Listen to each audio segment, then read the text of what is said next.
ছাত্রদের পায়ে ছাত্ররা নিজেরাই কুড়াল মারল। নিজামীর বাংলায় আমলীগের ঠাঁই নেই, একটা একটা লিগ দৈরা দৈরা জবাই কর।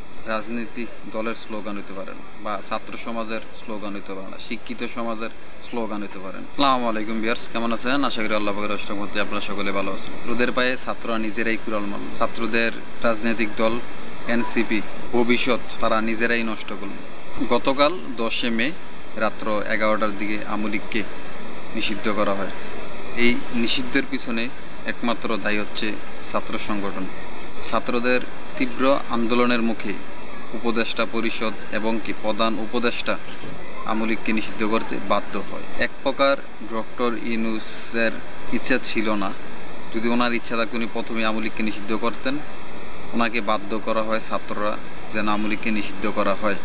কারণ কি ডক্টর ইউনূসকে এমন হুমকি দেয় যে আমলীগকে নিষিদ্ধ না করলে মার্চ টু যমুনা, মানে গণভবন যেমনি ধ্বংস করছে, শেখ হাসিনা যেমনি উচ্ছেদ করছে, সেম ইউনূসরে এভাবে উচ্ছেদ করব, যমুনা ধ্বংস করব।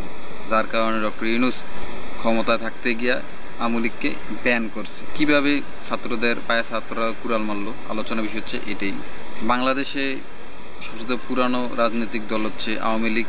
স্বাধীনতার সময় নেতৃত্বকারী একমাত্র দল হচ্ছে আওয়ামী লীগ। আওয়ামী লীগের নেতৃত্বে বাংলাদেশ স্বাধীন। নেতৃত্বটা আওয়ামী লীগ দিয়েছিল, কিন্তু 14 তো জনগণই করছিল। কিছুটা ভারতের সহযোগিতা আছে, কিন্তু তারা তাদের নিজেদের স্বার্থে সহযোগিতা করছিল। কারণ আপনারা জানেন যে তাদের স্বার্থ কী ছিল, সবাই জানে। যেমন নিষিদ্ধ করাতে ছাত্রদের ক্ষতিটা যেটা হয়েছে আর কি, বাংলাদেশে সবাই তো আর ছাত্রদের রাজনীতি করে না, বা সবাই বিএনপিকে পছন্দ করে না, বা সবাই আওয়ামী লীগকে পছন্দ করে না। এর মধ্যে কিছু আছে আওয়ামী লীগ করে, বিএনপি করে, ছাত্রদের দল করে, জামাত করে, সব মিলিয়েই একটা দেশ চলে। সব রাজনৈতিক সংগঠনেরই নেতাকর্মী আছে। কিন্তু আপনি যদি চিন্তা করেন যে আওয়ামী লীগের কিন্তু একটি গোষ্ঠী আছে যে তারা আওয়ামী লীগকে সাপোর্ট করে, এখন তারা কারে সাপোর্ট করে? ছাত্ররা অবশ্যই না, যেহেতু ছাত্রদের দ্বারা এটা দলটা নিষিদ্ধ হয়েছে। কিন্তু আরেকটা দেখবেন, এই যে আন্দোলনের সময় জামাত শিবির ছিল, জামাত শিবির কী কইছে যে নিজামীর বাংলায় আওয়ামী লীগের ঠাঁই নেই, এই একটা স্লোগান অনেকের মনে গিয়া লাগছে।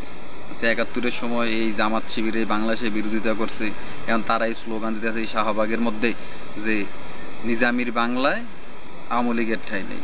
এটা যদি ছাত্ররা কইতো, যারা ছাত্রদের আন্দোলন করছে তাদের বাংলায় ঠাঁই নেই, সুন্দর। কিন্তু ছাত্রদের আবার স্লোগানে কিছু আছে, একটা একটা লিগ দৈরা দৈরা জবাই কর। রাজনীতি দলের স্লোগান হইতে পারেন, বা ছাত্র সমাজের স্লোগান হইতে পারে না, শিক্ষিত সমাজের স্লোগান হইতে পারেন। এখন দেখা গেছে কিছু মানুষের থেকে ছাত্ররাও রুচিতে উঠে গেছে আওয়ামী লীগকে ব্যান করার কারণে। বর্তমানে ছাত্ররা কিছু মানুষের মন থেকে উঠে গেছে এই স্লোগানের কারণে। কিন্তু এই ছাত্ররা লোক ছাত্রলীগ আসলো না এমন না। যেমন সার্জিস, সেও তো ছাত্রলীগ করতো, সেও তো একজন ছাত্রলীগের কর্মী। এই সার্জিসের মতন অনেক ছাত্রলীগের কর্মী আছে, যুবলীগের কর্মী আছে, স্বেচ্ছাসেবক দলের কর্মী আছে, যারা ছাত্রদেরকে সাপোর্ট দিয়েছে এই জুলাই অভ্যুত্থানের সময়। কারণ কি ছাত্ররা যে এটা নিয়ে আন্দোলন করছে, এটা কিন্তু ছাত্রদের অধিকার, জনগণের অধিকার আমি মনে করি। কারণ কি কোটা বিরোধী দেশের 90% মানুষই ছিল, আওয়ামী লীগের বহুত নেতাকর্মী ছিল কোটা বিরোধী। কিন্তু কালকে যে কাজটা করছে এটার জন্য ছাত্রদের একদিন জবাবদিহিতা করতে হবে। আপনারা আপনাদের মতামত কমেন্ট বক্সে জানাবেন। আসলে কি ছাত্ররা ভুল করলো না সঠিক করলো? ভালো থাকবেন, আসসালামু আলাইকুম।